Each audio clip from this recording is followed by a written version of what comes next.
When some of us, quite frankly, feel that the men that are available to us, and I'm talking about across the color spectrum, across the age spectrum, trust me, I've done them all. She belongs to the streets. They are not positioned to protect nor provide because of some of the statistics we just talked about. They're not earning the incomes. They're not having the resources, and some of them are not even showing up in the leadership. Would you date a bus driver? You. Would you date if a he bus owns driver? the bus? Bruh. If he owns No. it. If he owns the bus. See, that's a problem. That's a problem. That's a problem. Okay. Because the standards and requisites, and I'm not talking about him laying on his sofa playing video games all day. I'm not talking about that.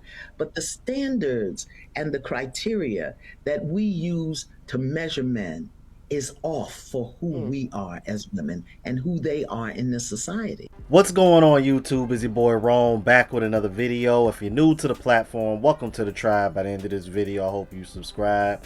Man, just sure 4 months ago, man. And I remember this too because when I reacted to this, I was actually in the Philippines. And I remember hearing this and everybody was going crazy about it. And I was kind of like, all right, well, it's just going to be a one-offer. You know what I mean? Because I'm like, Ebony K. Williams, I'm like, I never heard of this chick prior to her going viral for this bus driver interview with Ayala Van Zant. But then she turned around and went viral again and said some more bullshit. Check this out. Black women are availing ourselves to all of the options that our hard work and circumstances currently afford us.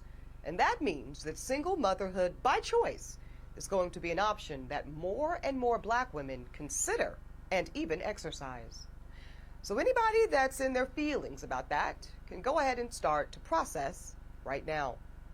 Because black women that have the privilege to embark upon this expensive and oftentimes lengthy process will increasingly decide to forego marriages and partnerships that do not serve us and that are not in our best interests.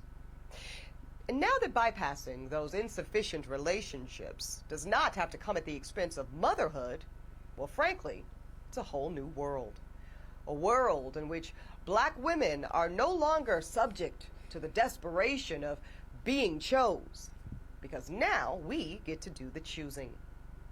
And as we choose, we do have to contend with the reality of a dismally small supply of black sperm. Because most black women on this journey, we want to create children that look like us and that look like our families, and that means we want black sperm. And as we heard from Reese Brooks, it's the definition of slim pickings, and sometimes that means compromising on this aspect of your journey. Now, I am extremely fortunate that I was able to secure 2 vials of black sperm from California Cryobank when I embarked on this part of my journey last fall. But I do know that I am an outlier. So I've got 2 concrete tips for single black women who think this may be an option, either now or maybe later. Number 1, please check out Reproductive Village. It's a new black-owned cryobank, and it's designed to help with this shortage of black sperm. It's set to open its doors in D.C. later this year, and it will also have drop-off locations in Atlanta and Houston, Texas. And number 2, be proactive. I say go ahead and start looking right now for desirable black sperm. You register with all 4 of the big cryobanks, and this includes California Cryobank, which I used, Seattle Sperm Bank, Fairfax Cryobank, and Zytex. Then you can scan the current options for black sperm. And if you see some sperm that you like, I suggest go ahead and buying at least 2 vials right now.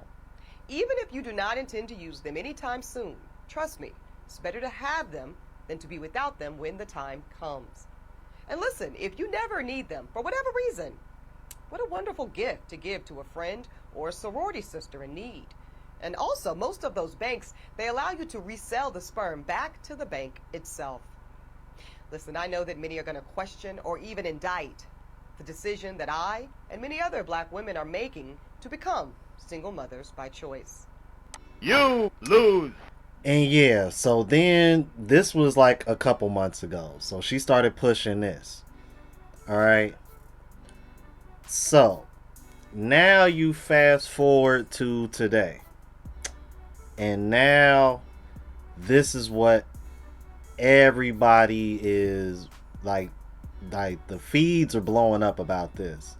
And it's funny how just in short 4 months she went from what y'all saw at the beginning of the video to what y'all just saw and to what y'all about to see now. Check this out. The reality that needs to be said out loud is that as black men age, their desirability increases. Thus, their optionality of women is always expanding. And the exact opposite is true for black women. As we age, doesn't matter how much money we accumulate, our degrees or professional accolades, the reality is that our marriage and partnership market value is depreciating with every passing year. No matter how good we look, no matter how fit we are, men are still seeing primarily our presumed dwindling fertility as a knock against us. And speaking of fertility, that is another reason that I want younger black women to seek marriage and partnership in college or right after, if that's what they choose.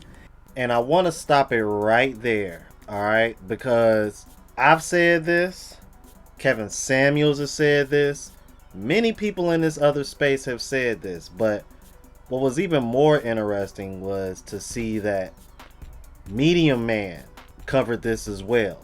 And I'm going to show you a clip that he brought back up, literally talking about the same thing. Because I remember watching this video when I was out in Vietnam. Because when I was in Vietnam, I was like binge watching Medium Man and Crimson Cure a lot. So check this out. There was a video that just went viral where there were a bunch of white women graduating from college, but they were showing their engagement rings.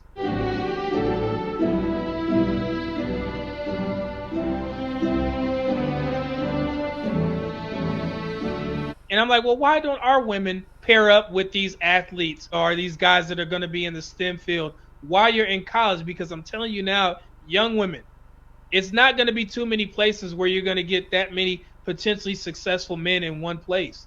So I would advise you to go ahead and take advantage of that. And no, it's not saying forego your education. You're going to have to figure out a way to do both. You're going to have to figure out a way to do both. You're going to have to figure out a way to do both. You can't make this shit up. You can't make this shit up. Y'all heard it. And when I tell you, they gave Kevin Samuels hell. And Kevin Samuels was telling y'all the same damn thing. And now here we got a sister, an attractive sister, 40 years old, hasn't had kids yet, wants a family, and look where she at now. Ebony K. Williams is a prime example of what Kevin Samuels was trying to tell y'all to avoid. He was trying to get y'all not to become her. Now I'm like, now look at her. Back to the clip. Because the number of college-educated black men is so low when compared to black college-educated women that we're all going to be targeting the same small pool of men. And as we heard today, on most campuses, there's like 7 black women students for every 1 black man student. Y'all do the math. So here's my advice. If you are a young black woman in college and you know in your heart and in your head that you want to prioritize family, I suggest that you simultaneously pursue that MRS degree right along with that BA or JD. Because the handful of black college-age men that actually do desire to get married soon, and they do share that value system, and family is a priority for them too, y'all, that is an incredibly small pool, and it's shrinking as you get older. And by the time you reach my age, 40, you will be faced with different choices relating to life partnership and motherhood. Now, I'm not saying that delaying marriage or motherhood is a bad option, but it's one that comes with its own consequences. And our women deserve to know on the front end of their decision making instead of on the back half. And that's the sad part, though, because men in this space aren't going to disagree with that. That's actually what we've been trying to preach. But I'm like, y'all don't want to hear it because y'all have been programmed and indoctrinated to take those years as the time to have y'all 304 phase, run up y'all body count, have y'all fun, have y'all girls trips, which I recently just came across a clip about a woman spilling the tea about that, which we all knew what was true in the first place, so I might cover that too. And this is typically what a lot of women are doing now. That's the reason why the average marriage rate for women in the United States is damn near 30 years old. Hey, wait a minute, what the hell? That is bullshit. This is one of the main reasons why a lot of y'all are not getting married. Y'all are putting off marriage past y'all prime as if y'all are the ones that control access to marriage. You stupid. That's where y'all screwing up. Y'all don't control access to marriage. Men do.